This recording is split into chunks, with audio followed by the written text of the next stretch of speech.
আসসালামু আলাইকুম viewers, Sabinus কিচেনে তোমাদের স্বাগত জানাই। এর আগে তোমরা অনেকভাবে পিৎজা বানিয়ে খেয়েছো, একবার এইভাবে পিৎজা বানিয়ে দেখো। আশা করছি তোমাদের খুবই ভালো লাগবে এবং তোমার পরিবারের সকলের খুবই পছন্দ হবে।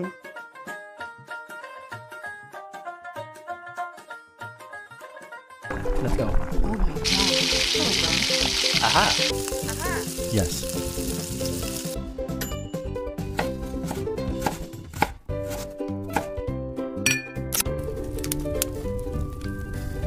Wow. Thank you. আমি 4 থেকে 5টা পিৎজা হবে সেইভাবে আমি ময়দা নিয়েছি 500 গ্রাম, পরিমাণ মতো লবণ এবং 2 চামচ ইস্ট দিয়ে দিচ্ছি। উষ্ণ গরম পানিতে হাত ডোবানো যাবে এমন গরম নেওয়া হবে, তাতে 2 চামচ চিনি দিয়ে আমি ভালো করে গুলে নিচ্ছি। এবারে ময়দার সঙ্গে আমি ভালো করে মিশিয়ে নিচ্ছি ইস্ট আর লবণ, নিয়ে অল্প অল্প করে পানি দিয়ে আমি ময়দা ভালো করে মেখে নেব। ময়দা বেশ কিছুক্ষণ ধরে আমি অল্প অল্প করে পানি দিয়ে ভালো করে মেখে নিচ্ছি।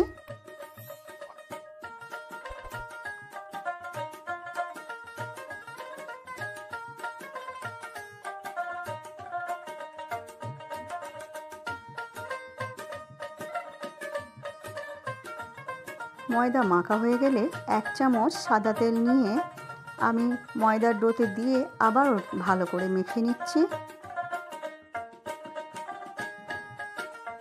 মেখে নিয়ে আমি রেস্টে রেখে দেব কিছুক্ষণ। 1 ঘন্টা আমি রেস্টে রেখে দিচ্ছি। তোমরা যদি সঙ্গে সঙ্গে করতে চাও কোনো সমস্যা নেই, করতে পারো, কিন্তু 1 ঘন্টা রেস্টে রাখলে ভালো হয়। তাই আমি অন্য একটা জায়গায় আমি তেল লাগিয়ে ওটা ময়দার ডো দিয়ে আমি রেখে দিচ্ছি। এইভাবে কভার করে ভালো করে ঢেকে আমি রেখে দিচ্ছি। তোমাদের কাছে যদি র্যাপিং পেপার না থাকে তোমরা ঢাকনা দিয়ে ঢেকে রেখো।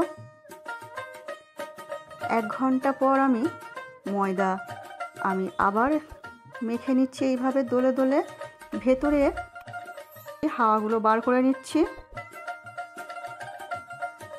এরপর তোমরা কোন সাইজের, তোমরা ছোট বড় যেমন সাইজের পিৎজা বানাবে সেইভাবে তোমরা ডো কেটে নাও।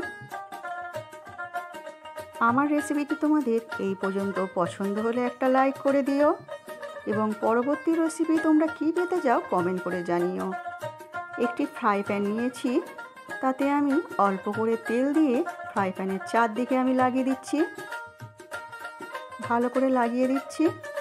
দিয়ে ময়দার ডো নিয়েছি, নিয়ে আমি ছোটো সাইজের পিৎজা করব, তাই তেমন বুঝে আমি ডো নিয়েছি।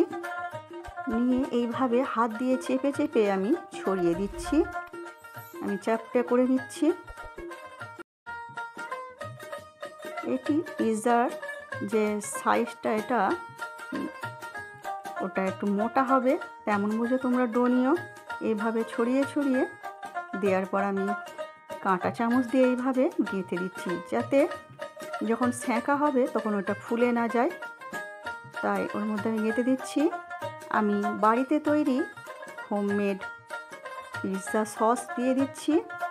এই পিৎজা সস আমি তোমাদের সঙ্গে শেয়ার করব।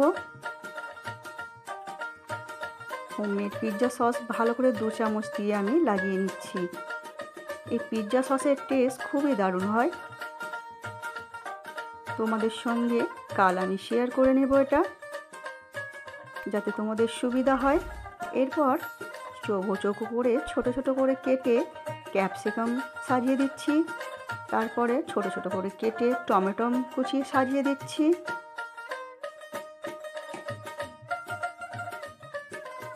এবং পেঁয়াজকে এইভাবে কেটে ছোট ছোট করে কেটে আমি পেঁয়াজ ছাড়িয়ে একটা করে স্লাইস ছাড়িয়ে আমি এইভাবে সাজিয়ে দিচ্ছি।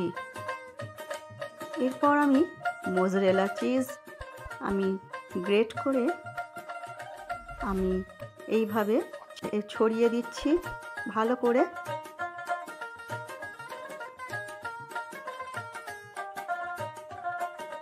অরিগানো ছড়িয়ে দিলাম। আমি একটু বেশি করে অরিগানো ছড়িয়ে দিয়েছি, বেশি করে অরিগানো দিলে খেতে ভালো হয়। এরপর তোমাদের ঝালের মতো তোমরা চিলি ফ্লেক্স ছড়িয়ে দিও, যতটা ঝাল খেতে পারবে। এরপর আমি গ্যাসের চুলোটা জ্বালিয়ে দিয়ে গ্যাসে বসিয়ে দিয়েছি ফ্রাই প্যানটা, এবং অল্প আঁচে করে দিয়ে আমি 5 মিনিটের জন্য আমি চুলায় বসিয়ে রেখেছি ঢাকা দিয়ে। দেখো তলাটা কতটা কড়কড়ে হয়েছে। এরপর তোমরা গরম গরম পরিবেশন করো। আমার রেসিপি তোমাদের যদি পছন্দ হয় কমেন্ট করে জানিও, এবং তোমাদের বন্ধু বান্ধবের মাঝেও শেয়ার করে দিও। আমার রেসিপিটি তোমাদের ভালো লাগলে সাবস্ক্রাইব করে পাশে থেকো, এবং আমার রেসিপিটি শেষ পর্যন্ত দেখার জন্য অনেক অনেক ধন্যবাদ।